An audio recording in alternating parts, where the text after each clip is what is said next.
잘 지내셨죠? 네, 감사합니다. 오늘 함께 또 하나님 앞에 예배할 수 있게 된 것을 진심으로 감사를 드리고, 오늘도 멀리서 차를 타고 주의 집에 나와 함께 예배하는데 한 분 한 분을 하나님이 만져주시고 축복해 주시고 소원과 간구의 기도 제목을 응답해 주시는 귀한 시간이 될 줄로 믿습니다. 2020년 최고의 하두는 코로나입니다. 코로나19. 코로나는 우리의 삶과 일상을 완전히 뒤바꾸어 놓았습니다. 화이자나 모더나사에서 코로나 백신이 개발되어서 지금 접종을 하고 있는 중에 있습니다. 우리나라도 몇 달 안에 예방접종을 할 것으로 예상이 되어지는데요. 그러나 백신이 개발되었다고 그 효과나 약효가 여전히 미지수고 불안한 것은 사실입니다. 항체가 생길지 알 수도 없고 여러 가지 부작용 또 후유증으로 인해서 많은 갈등을 하고 있는 것이 사실입니다. 코로나의 위력은 아주 대단합니다. 상상을 초월합니다. 전 지구상에 세계 대전이 벌어진 만큼 어쩌면 전쟁보다 더 우리를 무섭게 하고 있습니다. 백신이 나와서 기뻐하기도 잠깐 이제 코로나가 변이가 되어지고 변종이 되어져서 이제 만들었던 그 백신들이 의미 없이 되는 것이 아닌가라는 걱정을 낳기도 합니다. 작년에 정확한 통계는 아니겠습니다만 작년에 전 세계 이 코로나 확진자가 8천만 명이 넘었습니다. 8천만 명이면 이 대한민국 남한 인구가 5,500만 정도 되잖아요. 5천만이잖아요. 5천만인데 대한민국 인원보다 더 많은 사람들이 이 코로나에 감염이 되어졌고, 작년에 보니까 사망자가 200만 명. 상상을 좀. 그러니까 인천의 인구가 300만이잖아요. 맞습니까? 우리 일산의 인구가 108만이거든요. 그러니까 일산 인구의 2배가 되는 많은 사람들이 전 지구상에서 죽었어요. 그러니까 코로나가 얼마나 무서운지를 우리가 알 수 있습니다. 더더욱 우리를 경악하게 하는 것은 이것은 빙산의 일각일 뿐이라는 거죠. 어떻게 얼마나 많은 확진자가 나오고 얼마나 많이 사망하게 될 줄은 아무도 예상할 수가 없다는 사실입니다. 코로나의 확산과 운동력은 면역 수준과 깊은 연관이 있기 때문에 사람이요, 날씨가 추우면 면역력이 떨어집니다. 날씨가 추우면. 그래서 연세 드신 어른들은 추울 때 조심해요. 날씨가 추워지면 면역력이 떨어지고, 그리고 또 이 공간이 밀집되어지잖아요. 밀폐되고 밀집되어 있는 공간에 사람들이 밀집되어 있으면 면역력이 떨어집니다. 그래서 자꾸만 감기를 자주 시켜라라고 하는 이유가 너무 밀폐되어 있고 밀집되어 있으면 이 면역력이 떨어지기 때문에 계속 감기를 시켜라라고 이렇게 창문을 열어서 감기를 시켜라라고 이렇게 얘기를 하는 거예요. 그리고 또 이 면역력은 분노나 욕구 불만 같은 스트레스가 많이 쌓이면 사람이 면역력이 떨어집니다. 떨어져요. 그러니까 여러분 스트레스 받으면 안 돼요. 스트레스를 받으면 면역력이 떨어집니다.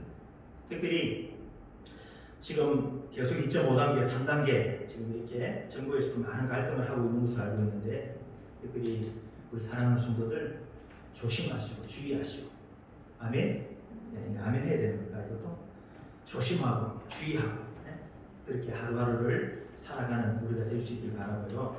특별히 하나님을 섬기는 사람들은 물론 조심하고 주의하고 그렇게 해야 돼요. 그러나 하나님을 섬기는 사람들은요, 이 코로나 바이러스 때문에 겁먹고 두려워하기보다는 역대하 7장 14절 말씀처럼 내 이름으로 일컫는 내 백성이 그들의 악한 길에서 떠나 스스로 낮추고 기도하여 내 얼굴을 찾으면 내가 하늘에서 듣고 그들의 죄를 사고 그들의 땅을 고친다는 이 말씀을 붙잡고, 이 말씀을 하나님 왜 주셨냐 하면 솔로몬이 성전을 건축하고 난 이후에 하나님이 솔로몬에게 나타나셔서 너희가 하늘에 비가 닫히고 또 메뚜기 떼로 인해서 너희들이 메뚜기 떼들이 토산을 먹거나, 그리고 혹은 전염병이 내 백성 가운데 유행할 때 그러니까 비가 그치고 메뚜기 떼가 곡식을 소산을 먹어버리고 또 마지막 한 가지는 뭐예요?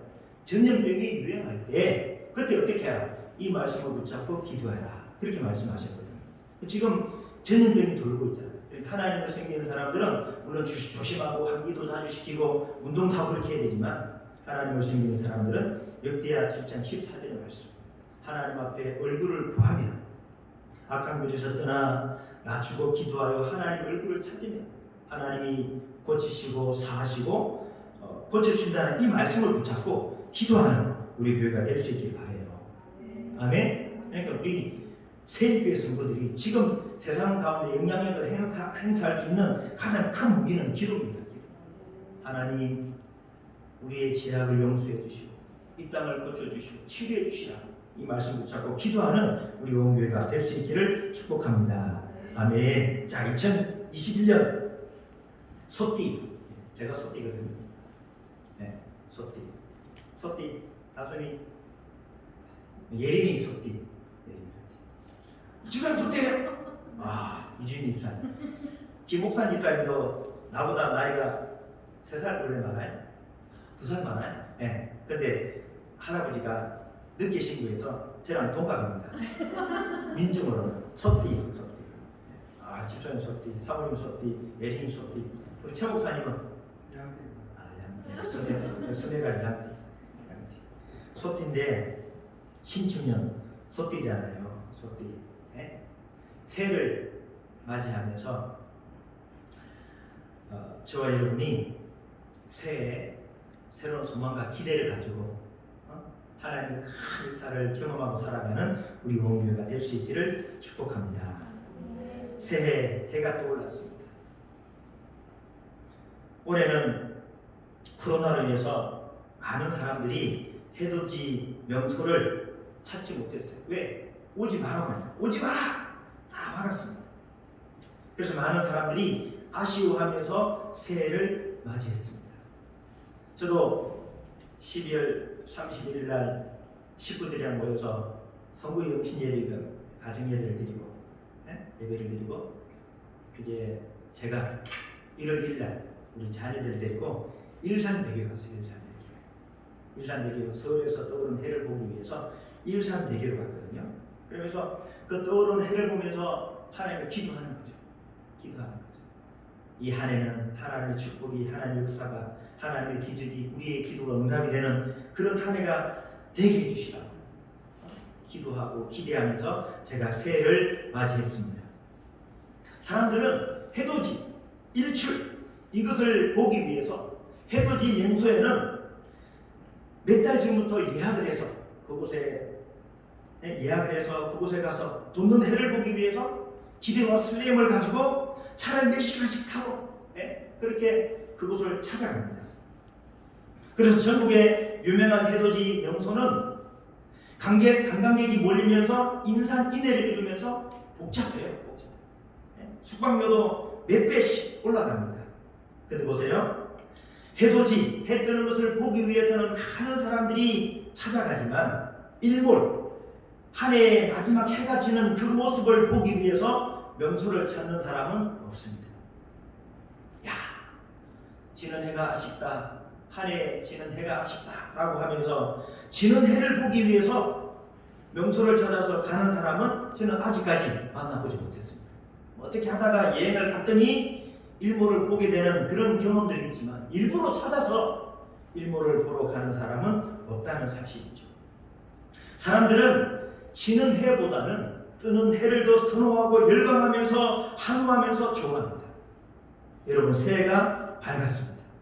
이 2021년 이 새해는 하나님 보시기에 좋은 인생이 되어서 하나님 은혜 안에서 승리하는 온교회가 될 수 있기를 축원합니다. 첫 주 기도하면서 우리 사랑하는 성도들의 이종의 사역과 교회 가운데 우리 가정 가운데 그리고 사랑하는 성도들 가정 가운데 자녀들 가운데 사업장 가운데 하나님의 의로운 해가 뜨게 하신 그 하나님을 기대하면서 함께 오늘 제목의 말씀을 해가 돋았다라는 이 말씀을 가지고 함께 은혜를 나누도록 하겠습니다. 해가 돋았다. 오늘 31절 말씀이죠. 해가 돋았고 야곱은 태어날 때부터 요란하고 특이합니다. 탄생 때 요한이 야곱이 태어날 때부터 산부인과 의사나 간호사가 어쩌면 아이를 낳는 산파도 이런 모습은 처음일 거예요. 야곱이가 어떻게 태어나냐 하면 엄마 뱃속에서 아이가 태어나는데 형이 먼저 나오는데 자기가 먼저 나오려고 형의 발꿈치를 잡고 따라 나왔습니다. 태어날 때부터 좀 특이해요. 어쩌면 이 시대에 이런 일이 일어났다면 특종감이 아닐까라고 생각을 해요. 그래서 먼저 나온 아이의 몸에 털이 많다고 해서 에서라고 이름을 짓고, 발꿈치를 잡고 나온 그 동생은 발꿈치를 잡았다. 그래서 야곱이라고 이름을 짓습니다. 야곱의 이름의 뜻은 발꿈치를 잡다라는 그런 의미도 있지만 속이다, 사기치다, 남의 자리를 대신 차지하다, 그런 뜻도 이 야곱의 이름 가운데 있습니다. 야곱의 삶을 들여다보면 태어날 때부터 형의 발꿈치를 잡고 태어나면서 요한아 청소년기에 대한 성경에 정확하게 어떻게 살았는지에 대한 기록이 없어서 잘 모르지만 창세기 25장 27절에 가보면 그 아이들이 장성하여 에서는 익숙한 사냥꾼이었으므로 들 사람이 되고 야곱은 조용한 사람이었으므로 장막에 거주하니라는 말씀이 있습니다. 그들이 장성해서 에서라는 아이는 형은 익숙한 사냥꾼이 되어지고 야곱은 조용한 사람으로서 장막에 집에 있는 그런 삶이었습니다. 에서는 사냥꾼이 되었습니다. 사냥꾼인데 어떤 사냥꾼이냐 하면 익숙한 사냥꾼. 익숙하다라는 얘기가 무슨 말이냐면 활을 쏘면 짐승을 잡으려고 도끼를 던지고 활을 쏘면 백발백중 그 말입니다. 사람을 아주 잘하는 사슴, 노루, 곰, 토끼 이런 것을 아주 잘 잡는 익숙한 사냥꾼이었습니다. 이 에서가 어느 날 사냥을 하고 돌아오는데 너무 피곤하고 배가 고파서 허기가 져서 죽을 지경입니다. 동생 야곱이 집에서 기지맥진 허기가 져서 집으로 돌아오는데 동생 야곱이 팥죽을 쓰고 있습니다. 형이, 동생아, 지금 나 너무 배고파고 허기지고 죽을 지경이니까 나에게 네가 쓰고 있는 그 팥죽 한 그릇만 다오 부탁을 했어요. 그랬더니 형이, 야곱이, 형, 내 많이 고프지? 내가 형 주려고 맛있게 팥죽을 형 주려고 맛있게 지금 끓이고 있어. 형, 근데 있잖아, 내가 형 주려고 팥죽을 만들었는데 그냥 줄 수 없고 형이 가지고 있는 장자의 명분을 나한테 팔아. 그러면서 형이 가지고 있는 그 장자의 명분을 달라고 얘기합니다. 허기졌던, 배고파 죽을 것 같았던 그 에서는 이 장자의 명분이 뭐가 중요하냐? 그러면서 그래, 팥죽 한 그릇에 내가 이 장자의 명분을 판다. 그러면서 이 장자의 명분을 팔아버렸습니다. 시간이 흘러 아버지 이삭의 눈이 잘 보이지 않고 나이가 들어감에 따라 점점 기력이 쇠하여져 갑니다. 이삭이 맏아들 장자 에서를 불러놓고, 아들아, 이제 내가 나이가 많아 언제 죽을 줄 알지 못하니 네가 사냥을 해서 별미를 만들어서 내가 마음껏 먹게 해라. 내가 죽기 전에 마음껏 내게 축복하리라 라고 이야기합니다. 이 이야기를 이삭의 아내였던 리브가가 듣죠. 그러면 에서가 아버지를 위해서 사냥을 하고 나갔습니다. 그러면서 리브가가 둘째 아들 야곱에게, 야곱아, 내 말대로 해라. 급히 가서 염소 2마리를 가지고 와라. 내가 아버지가 좋아하는 별미를 만들어서 아버지가 너를 마음껏 축복하게 하겠다. 성경에 나와 있는 얘기입니다. 그러면서 야곱이가 변장을 하고 위장을 해서 아버지의 축복을 다 받아요. 팥죽 한 그릇에 장자권, 이 명분을 가로챈 야곱은 이제 장자가 받을 그 아버지의 축복을 다 빼앗고 가로채었습니다. 이 사건 때문에 형 에서가 동생을 심히 미워합니다. 얼마나 미워하느냐? 성경을 잘 보면 이제 아버지가 복할 때가 되었다. 무슨 말입니까? 아버지가 돌아가실 날이 얼마 안 되었는데 아버지가 돌아가시면 내가 내 동생을 죽이리라, 이렇게 마음을 먹습니다. 이제 아버지가 돌아가시면 아버지가 계실 때는 어떻게 할 수 없으니까. 아버지가 돌아가시면 내 장자의 명분과 장자의 축복을 빼앗아간 저 동생을 죽이리라 라고 이렇게 얘기해요. 그런데 이 사실을 엄마인 리브가가 알고 어떻게 합니까? 야곱을 자신의 고향 하란 땅 바단 아람으로 보냅니다. 보내요. 지금 이삭과 리브가와 에서와 야곱 이 가족이 살고 있는 땅은 브엘세바입니다. 브엘세바.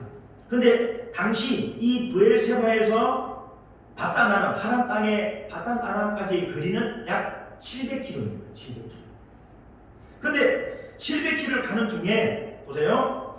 야곱은 형을 썩이고 사기를 쳐서 얻은 그 복 때문에 형이 자신을 죽이려고 하는 사실을 알고 도망을 가요. 도망을 갔는데 도망을 가다가 한 곳에 이르러 베개를 삼고 잠을 자잖아요. 그곳이 어디입니까? 루스 땅이라는 곳인데 그것을 다르게 번역하면 베델. 그러니까 베들레헴에서 브엘세바에서 베델까지 야곱이가 도망을 가요. 저녁이 되어서 그 베델, 루스 땅 베델에서 잠을 잡니다. 근데 보세요. 브엘세바에서 이 베델 땅, 루스 땅까지의 거리가 80에서 90km입니다. 90km. 그래 보세요. 보통 승인이 심리 몇 킬로입니까? 심리가 4km. 심리 4km를 걸어갈 때의 거리가 보통 1시간 정도 걸립니다. 승인이 보통 그러므로 1시간 동안 4km를 걸을 수 있어요. 1시간 동안.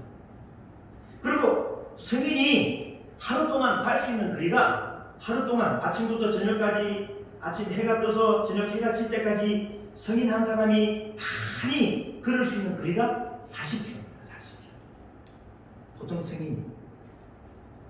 근데 보세요. 야곱은 브엘세바에서 루스, 베들까지 몇 킬로라 그랬죠? 몇 킬로 그랬었죠? 80km. 80km를 얼마만큼 빨리 가냐면 반나절 만에 갔습니다. 반나절.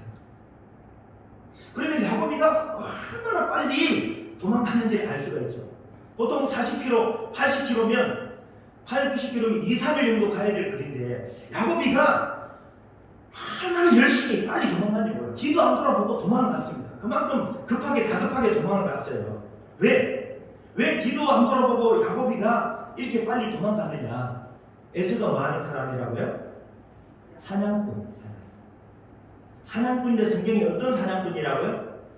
익숙한 사냥꾼. 사냥꾼인데 익숙해요. 사냥에 전문가입니다. 달인입니다. 우리가 TV나 영화 같은 데 보면 사냥꾼들은 일반 사람보다 몇십 배 빠르잖아요. 잘 몰라요. 사냥꾼들은 일반 특수부대 군인들이 산을 얼마나 잘 탑니까? 그 야곱이가 형이 산을 잘 타고 익숙한 사냥꾼이기 때문에 사냥꾼들은 화살을 탁 쏘면 한 방에 끝냅니다. 두 번 때릴 것도 없어요. 자신의 형이 그만큼 익숙한 사냥꾼인 것을 알고 야곱이가 다급하게 숨도 뒤도 안 돌아보고 그렇게 반나절 만에 80km, 85km, 90km를 도망을 가는 거예요. 근데 야곱이가 얼마나 다급하고 무서워했는지를 우리가 성경을 통해서 알 수가 있다는 것이죠. 도망을 갔습니다. 도망을 갔어요. 자, 창세기 28장 한번 볼까요? 11절.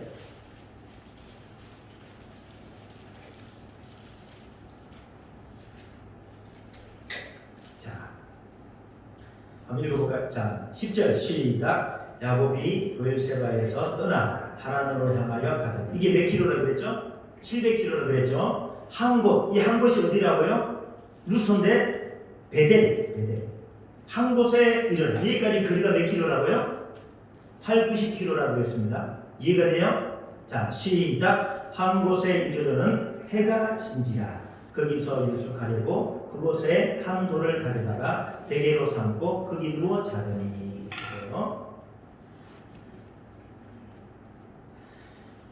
창세기 28장 11절에 한 곳에 도망을 가다가 한 곳에 이르렀는데 해가 졌습니다. 어두워졌어요. 날이 캄캄해졌습니다. 저는 이 말씀이 물론 시간이 되어서 해가 졌다라는 의미도 받아들일 수 있지만 이 말씀이 지금 야곱의 상황이고 야곱의 마음 상태라고 생각해요. 형의 낯을 피해서 익숙한 사냥꾼이었던 형, 혹시 자기가 누워있는 이 주변에 형이 와 있을 수도 있어요. 익숙한 사냥꾼이기 때문에 그 두려움과 무서움과 공포심을 가지고 잠을 자거든요. 성경은 뭐라고 이야기하냐면 한 곳에 이르러 해가 졌다. 이것이 어쩌면 지금 야곱의 환경, 상황, 마음 상태예요. 해가 졌어, 해가 졌어, 해가 졌어. 그러면서 야곱의 인생을 살펴보면 해가 뜨는 인생이 아니라 해가 지는 인생입니다. 삼촌의 집에 갔습니다. 삼촌의 집에서 20년을 살아요. 20년을 살면서 삼촌에게 10번의 사기를 당합니다. 10번. 성경은 10번이다라고 기록하지만 정확한 의미는 셀 수 없이 많이 속았다는 얘기죠. 형을 속이고 아버지를 속였던 이 야곱은 그 삼촌 라반의 집에서 10번 삼촌에게 수없이 많은 사기를 당해요. 그러니까 삼촌은 야곱 자신보다 더 독하죠. 자기보다 더 독한 사람을 만납니다. 자기보다 사기를 더 잘 치고 거짓말을 더 잘해요. 이 삼촌이 얼마나 사기를 치냐면 자기 딸까지, 자기 자식까지 들여서 사기를 치잖아요. 그 라반이라는 사람이 얼마나 사기꾼지를 알 수 있습니다. 야곱의 인생에 해가 졌어요.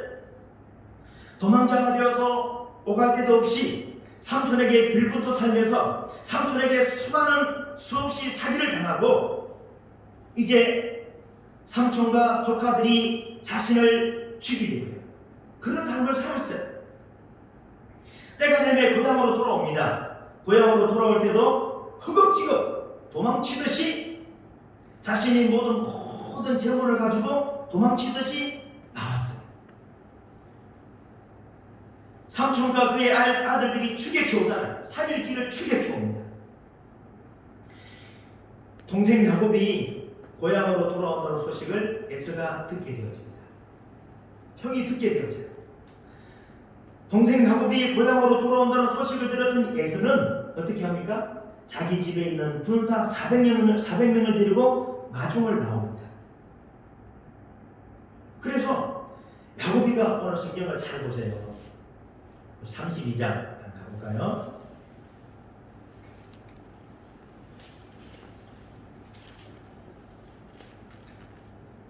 32장 7절 같이 읽어봅시다. 시작. 야곱이 심히 두렵고 답답하여 자기와 함께한 동행자와 양과 소와 낙타를 두 대로 나누고 400명이 형 에서와 400명이 온다는 얘기를 듣고 야곱이 어떻게 됐다고요? 심히 두려웠다. 또 답답하다. 야곱이 심히 두렵고 답답한 거예요. 그리고 자신의 소유물을 셋으로 나누고 자신과 가족은 맨 뒤에 있습니다. 그리고 자신의 가족들을 사랑했던 자식들, 아내를 다 배를 태워서 야복나루에서 보내고 오늘 성경에 보면 자신은 홀로 남았습니다. 오늘 성경에 보면 나오죠? 홀로 남았어요.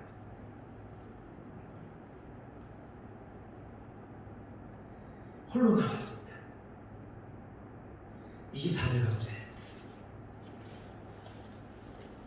32장 24절. 야곱은 어떻게? 홀로 남았더니 이제 홀로 있습니다. 보세요. 야곱의 인생은 창세기 28장 11절의 말씀처럼 해가 졌어요. 해가 졌어요. 지금까지 야곱의 생애를 잘 보면요, 쫓기는 삶이었습니다. 한 번도 평안과 행복 가운데 살지 못했어요. 사기치고 또 자신은 사기당하고 남의 것을 빼앗고 늘 불안과 근심과 염려 가운데 살았습니다. 삼촌과 조카들이 자기를 죽이려고 하고 이제 형이 400명의 군사를 거느리고 자신을 죽이려고 하고 있어요. 그리고 지금 야곱은 홀로 남아있기 때문에 그동안 모았던 모든 재산들, 자기가 사랑했던 자식들, 아내들 다 떠나버렸습니다. 자기 주변은 아무것도 없어요. 아무것도 없어요. 해가 지듯이 야곱의 인생은 지는 인생, 지는 삶, 지는 생활, 지는 목숨, 지는 해가 지듯이 꺼져가는 마음과 육신과 그의 인생이었습니다. 그런데 오늘 성경 본문에 보면 그가 31절 브니엘을 지날 때에 해가 돋았다.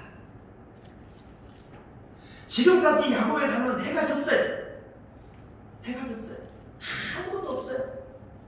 그런데 창세기 32장 31절 이 브니엘을 지나갈 때 해가 돋았다는 거예요.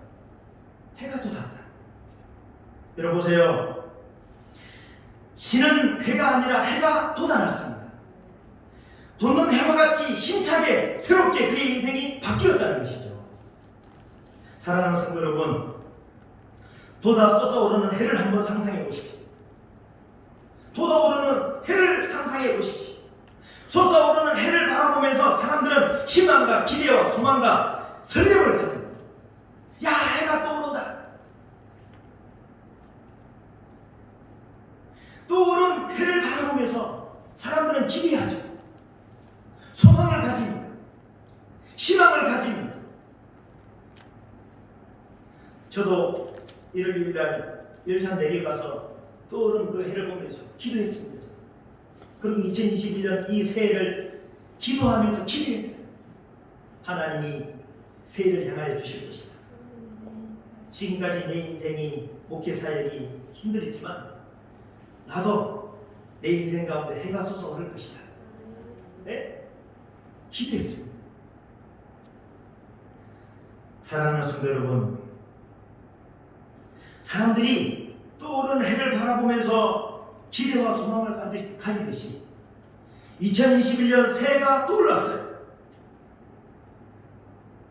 떠오르는 그 해를 바라보면서 우리 사랑하는 성도들이 하나님 역사를 기대하고 하나님께 기도하고 하나님의 말씀을 기억하면서 우리의 인생, 우리 교회에도 떠오르게 하실 줄로 믿습니다. 아멘. 예. 우리 6년 동안 너무 힘들었잖아요. 지는 해와 같았습니다. 그런데 우리의 인생이 이제 야곱의 인생에 해가 돋았던 것처럼 하나님은 이 김 목사의 인생과 우리 사랑하는 성도들의 삶 가운데 하나님의 해를 돋게 하실 줄로 믿습니다. 시편 30편 5절 저녁에는 울음이 깃들을지라도 아침에는 기쁨이 오리로다. 아침에는 기쁨이 오리로다. 여러분, 기쁨이 올 것입니다. 하나님의 역사와 기적이 일어날 것입니다. 우리의 소원과 기도하는 제목이 이루어질 것입니다. 내가 상상하지 못했던, 내가 생각하지 못했던 하나님 놀라운 기적이 이 한 해는 일어날 줄로 믿습니다. 야곱의 인생에 해가 돋았습니다. 그 해가 어디서 돋아났습니까? 오늘 성경 31절을 보면 어디를 지나갈 때 브니엘을 지날 때에 해가 돋았다. 어디를 지났다고요?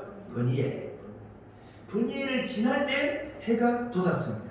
그러면 이 브니엘은 어떤 곳인가?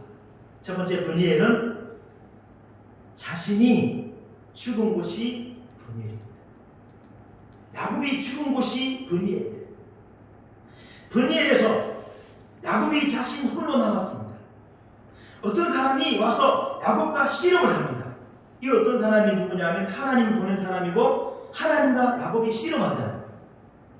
그런데 하나님이 보낸 이 천사가 야곱을 이기지 못해요. 이기지 못합니다. 그래서 이 하나님의 사람이 야곱의 한두 배를 치잖아요.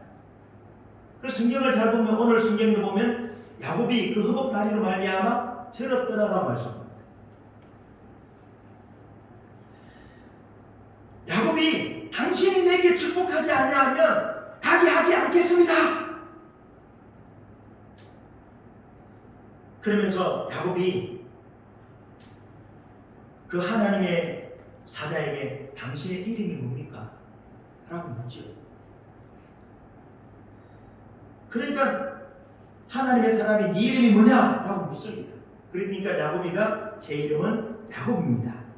그랬더니 뭐라고 이야기합니까? 하나님이 다시는 너를 야곱이라 부를 것이 아니요 그의 이름을 뭐로 불러요? 이스라엘이라 하리라.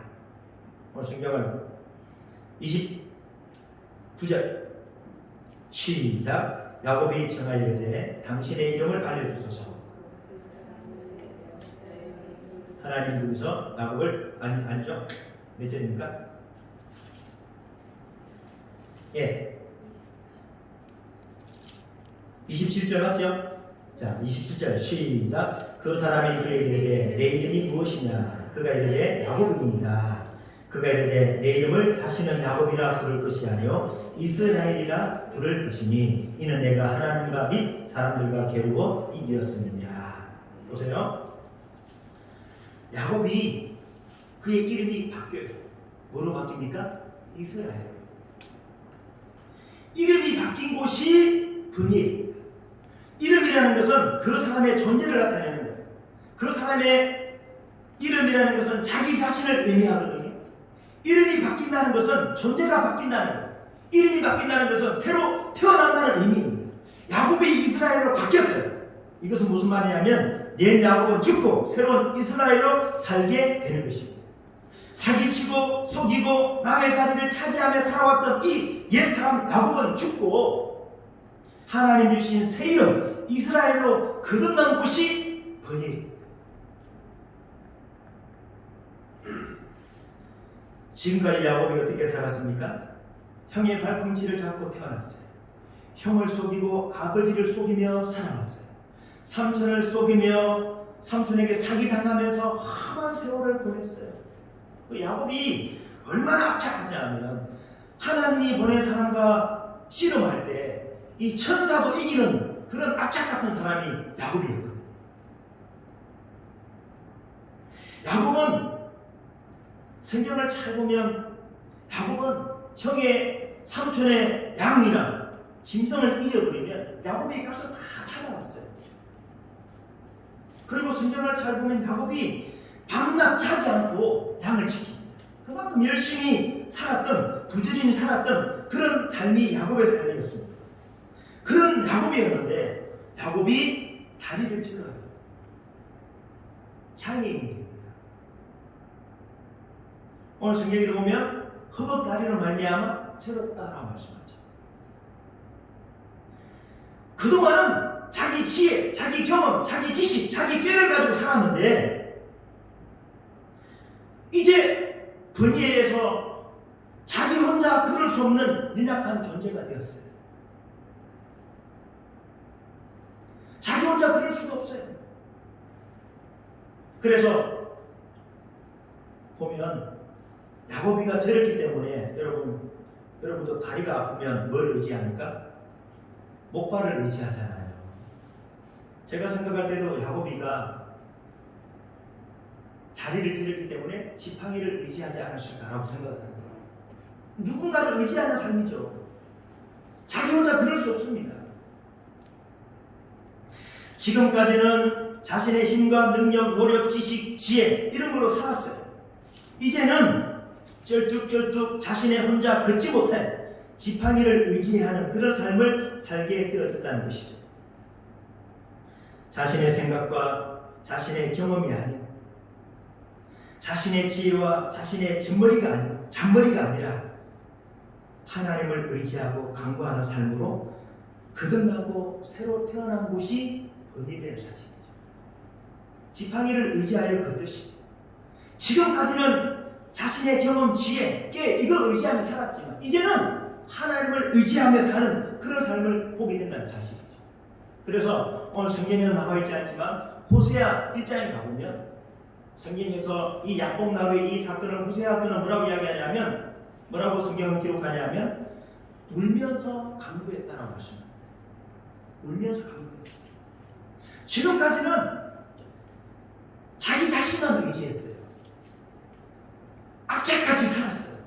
이제는 누구를 의지한다고요? 하나님께 간구하며 하나님을 의지하는. 그래서 하나님을 의지하고 하나님 앞에 간구하는 삶으로 변화되어진 곳이 바로 번일입니다. 여러분, 야곱의 인생에 해가 떠올랐습니다. 어디를 지날 때? 번이엘을 지날 때. 번이엘이 어떤 곳이라고요? 자신이 죽어지고 다시 옛사람이 죽고 새롭게 태어난 곳이 번이엘. 야곱이 아니라 이스라엘로 새롭게 태어난 곳이 번이엘. 여러분, 우리의 인생도 마찬가지예요. 우리 인생에 해가 떠오르기 위해서는 내 경험, 내 지식 내려놔야 돼요. 이제 우리의 인생 가운데 해가 돋기 위해서는 나는 죽고 예수로 살아야 됩니다. 나는 죽고 성령으로 살아야 됩니다. 나는 죽고 말씀으로 살아야 돼요. 하나님 중심의 삶을 살아가면 우리 인생에 해가 돋게 될 줄로 믿습니다. 사사기 5장 31절 말씀, 주를 사랑하는 자는 해가 힘있게 돋음같게 하시옵소서. 우리 인생이 나는 죽어지고 내 옛사람은 죽어지고 야곱은 죽어지고 이스라엘로 거듭나면 우리 인생에 해가 떠오르게 하실 줄로 믿습니다. 본문의 말씀을 가지고 다음 주에 한 번 더 말씀을 나누고 있는데요. 우리 같이 함께 찬양하면서 주신 말씀을 기억하면서 기도하는 시간을